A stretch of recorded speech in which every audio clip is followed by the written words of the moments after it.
بسم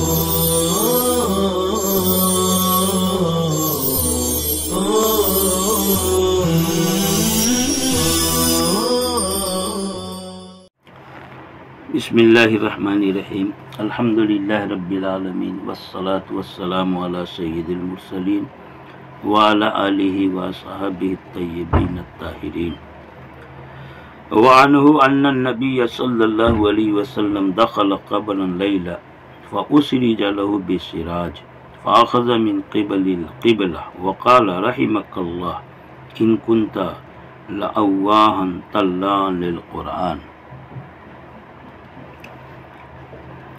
عزیز طلبہ، ماقبل میں میت کو قبر میں اتارنے کے دو طریقے بیان کیے گئے تھے۔ ایک سل والا طریقہ، یعنی میت کو پایتانی کی جانب سے دھیرے دھیرے کھسکا کر کھینچ کر آہستہ آہستہ سرہانے کی طرف لایا جائے اور اس طرح میت کو قبر میں داخل کیا جائے، جس کو سل کا طریقہ کہا گیا تھا، اور امام شافعی رحمۃ اللہ علیہ کے یہاں یہی طریقہ افضل تھا۔ دوسرا طریقہ تھا قبلے کی طرف سے میت کو اتارا جائے قبر میں۔ یہ قبلے کی جانب سے جو میت کو اتارنے کا طریقہ تھا، اسے احناف نے افضل طریقہ قرار دیا تھا۔ ماقبل کی حدیث تھی جس میں شوافع کی دلیل تھی، اس کا جواب دے دیا گیا تھا۔ یہاں جو حدیث بیان کی جا رہی ہے یہ احناف کی تائید میں، چنانچہ انہی سے یہ روایت، انہی ہو ضمیر حضرت ابن عباس کی طرف لوٹ رہی ہے۔ حضرت ابن عباس کی یہ روایت ہے کہ نبی اکرم صلی اللہ علیہ وسلم ایک قبر میں ایک رات کو داخل ہوئے۔ کسی کا جنازہ تھا، میت کو رکھنے کے لیے آپ صلی اللہ علیہ وسلم قبر میں اترے۔ فَأُسْرِجَ لَهُ بِالسِّرَاجِ، تو آپ صلی اللہ علیہ وسلم کے لیے ایک چراغ روشن کیا گیا۔ فَأَخَذَ مِن قِبَلِ الْقِبْلَةِ، تو آپ صلی اللہ علیہ وسلم نے قبلہ کی جانب سے میت کو پکڑا، یعنی اسے قبلے کی جانب سے قبر میں دھیرے دھیرے اتارا۔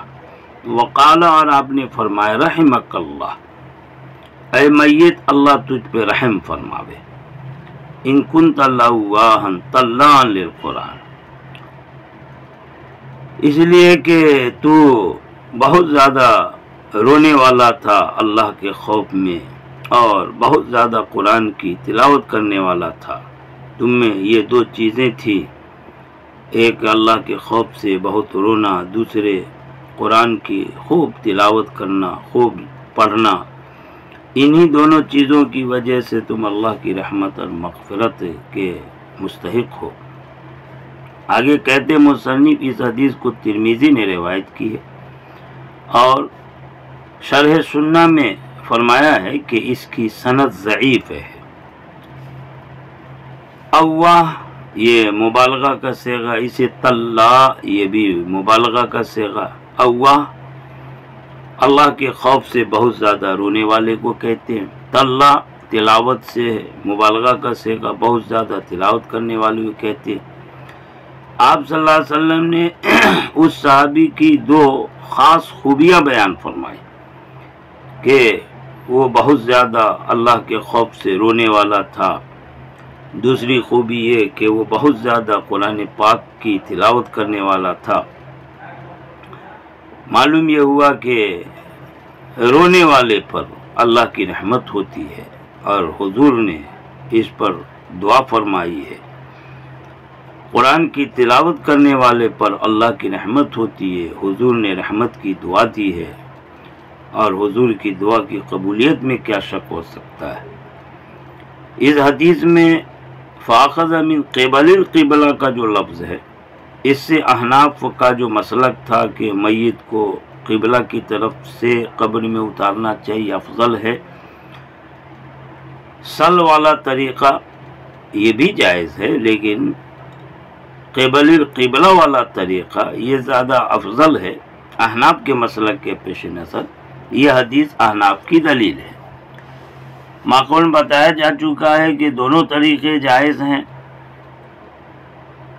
احناف نے سل والے طریقے کے بارے میں جو حدیث تھیں ان کا جواب دیا تھا. یہاں بھی ایک جواب سن لے کہ جہاں مکان جگہ کی تنگی ہو، جیسا کہ آپ صلی اللہ علیہ وسلم کے لیے بتایا گیا تھا، تو وہاں سل والا طریقہ رہے گا. جگہ تنگ ہے، قبلہ کی طرف سے ڈالنا مشکل پڑ رہا. حضور کے ساتھ ایسا ہی ہوا تھا، اس لیے حضور کو جو میت میں اتارا گیا اس میں سل والا طریقہ اختیار کیا گیا. یا یہ کہ وہ جو سل والے طریقے کے بارے میں روایت آئی ہے وہ بیان جواز کے لیے کہ قبلہ کی جانب سے اتارنا افضل ہے، لیکن سل والا جو طریقہ ہے پائتانی کی طرف سے دھیرے دھیرے میت کو سرہانے کی جانب لایا جائے پھر قبر میں داخل کیا جائے، یہ بھی جائز ہے. آگے کی حدیث ابن عمر کی ہے جس میں میت کو قبر میں اتارتے وقت کی دعا بتائی جا رہی ہے. کہتے ہیں کہ آپ صلی اللہ علیہ وسلم کان اذا ادخل المیت القبر، کہ میت کو جو قبر میں داخل کیا جاتا تو آپ صلی اللہ علیہ وسلم کی عادت تھی کہ آپ کہتے بسم اللہ و باللہ وعلی ملت رسول اللہ. ہر ایک روایت میں وعلی سنت رسول اللہ. چنانچہ مصنف نے آگے کہا رواہ احمد نے، ترمذی نے، ابن ماجہ نے یہ حدیث روایت کی ہے، اور ابو داؤد نے جو یہ حدیث روایت کی اس میں ثانیہ یعنی دوسرا والا لفظ بیان کیا، علی ملت رسول اللہ کے بجائے علی سنت رسول اللہ. یہ ابو داؤد کی روایت کہا ورواد ابو داؤد الثانیہ، اور دوسری روایت کو ابو داؤد نے بیان کیا ہے جس میں علی سنت رسول اللہ. بہرحال میت کو قبر میں اتارتے وقت کی یہ دعا ہے کہ بسم اللہ و باللہ وعلی ملت رسول اللہ، یا بسم اللہ و باللہ وعلی سنت رسول اللہ. بسم اللہ کے میت کو ہم اللہ کے نام سے، اور باللہ یعنی اللہ کے حکم کے مطابق، اور علی ملت رسول اللہ آپ صلی اللہ تعالی وسلم کی ملت اور شریعت پر قبر میں اتارتے ہیں. آپ کی ملت اور آپ کی سنت مطلب ایک ہی ہے، یعنی آپ صلی اللہ علیہ وسلم کی شریعت پر جیسا شریعت سے منقول ہے میت کو دفن کرنے اور قبر میں اتارنے کا طریقہ، اس کے مطابق میت کو ہم قبر میں اتارتے ہیں. آگے کی روایت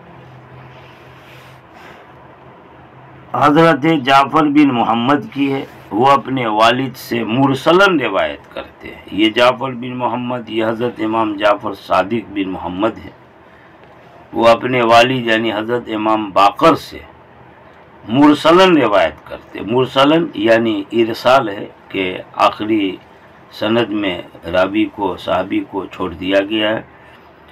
مرسلن ارسال کے طور پر نقل کرتے ہیں کہ ان النبی صلی اللہ علیہ وسلم حصا علی المیت ثلاث حصیات بیدی جمیعہ، کہ آپ صلی اللہ علیہ وسلم نے میت پر 3 بار دونوں ہاتھ سے مٹھی بھر کر کے مٹی ڈالا. حصا مٹھی بھر کر ڈالنے کو حصا بولتے ہیں.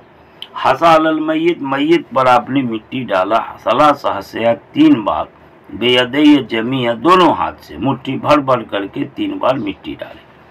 وَأَنَّهُ رَشَّ عَلَى قَبْرِ ابْنِهِ ابراہیم، اور آپ صلی اللہ علیہ وسلم نے اپنے صاحبزادے حضرت ابراہیم کی قبر پہ پانی چھڑکا. رش پانی کے چھڑکاؤ کرنے کو کہتے ہیں. وَوَضَعَ عَلَيْهِ حَصْبًا، اور علامت کے طور پر اس کے اوپر سنگریزے رکھے. حصبہ کنکری، سنگریزے. روایت شرح سنہ میں ہے، اور شافعی نے جو یہ روایت بیان کی ہے وہ رش سے شروع فرمایا، یعنی وَأَنَّهُ رَشَّ، اس سے پہلے کی جو روایت ہے وہ شافعی نے بیان نہیں کی. وَأَنَّهُ رَشَّ عَلَى قبر سے لے کے اخیر تک امام شافعی رحمۃ اللہ نے حدیث کو بیان کیا. حصایات یہ جمع ہے، مٹھی بھر مٹی ڈالنے کے لیے حصا کا لفظ آتا ہے. دونوں ہاتھیں ملا کر کے اور لپیں بھر کر مٹی ڈالنے کو حصا کہتے ہیں۔ اس سے معلوم ہوا کہ میت کا جو حق ہے وہ صرف یہ نہیں کہ جنازہ میں شریک ہو جائے بلکہ کامل حق یہ ہے کہ تجہیز بھی ہو اور تکفین بھی ہو اور آگے تدفین بھی ہو، جنازہ تیار کرنا، جنازے میں شریک ہونا اور پھر دفن کے عمل تک اس کے حق کو مکمل کرنا۔ لہذا قبر پر مٹی ڈالا جائے یہ اس کے حق کو مکمل کرنا ہے، خود سے ڈالنا چاہیے۔ بسا اوقات لوگ جو قبر بنانے کے لیے مزدور ہوتے ہیں، جو اپنے بیلچوں اور کدالوں سے مٹی ڈالتے ان کے اوپر چھوڑ دیتے، نہیں بلکہ خود سے مٹی ڈالنا چاہیے، قبر کو خود سے تیار کرنا چاہیے۔ ہاں آخر میں سارے لوگ ڈال چکے اور مزدور پھر قبر کو تیار کرنے میں لگ جائے تو اس میں کوئی حرج کی بات نہیں ہے۔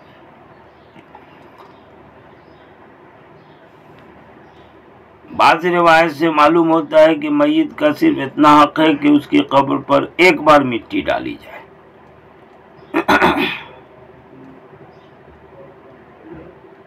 لیکن یہاں اس روایت میں 3 بار مٹی ڈالنا ہے، ایک بار ڈال دیں، 3 بار ڈال دیں۔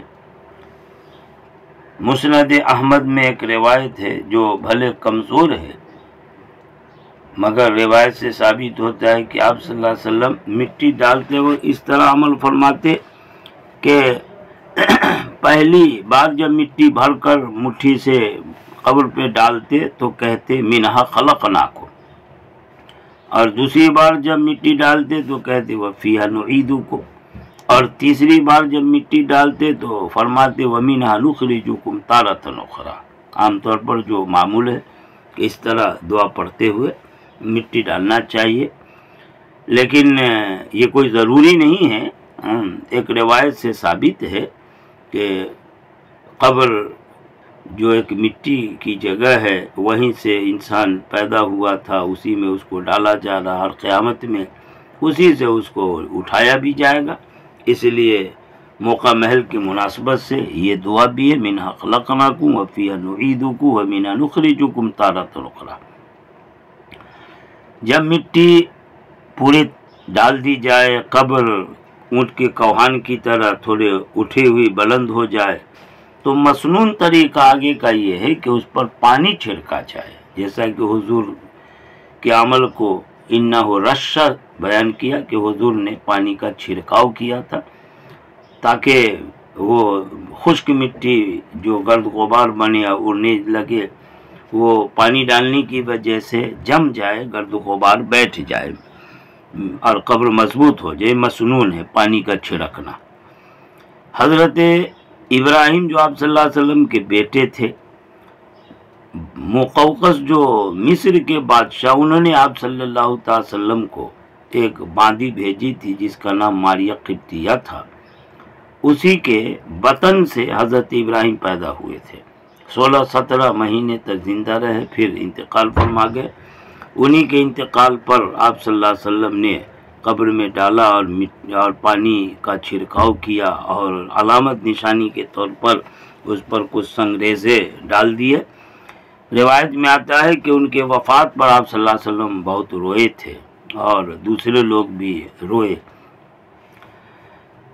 تو ایک عمل تو مٹی ڈالنا، دوسرا عمل پانی کا چھڑکنا، اور تیسرا عمل ہے سنگریزے رکھنا۔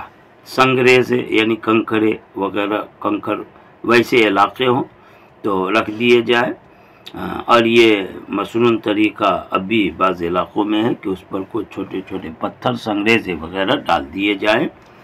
بہرحال مسنون طریقے پر میت کو دفن کرنے کی کوشش کرنی چاہیے۔ وآخر دعوانا ان الحمدللہ رب العالمین۔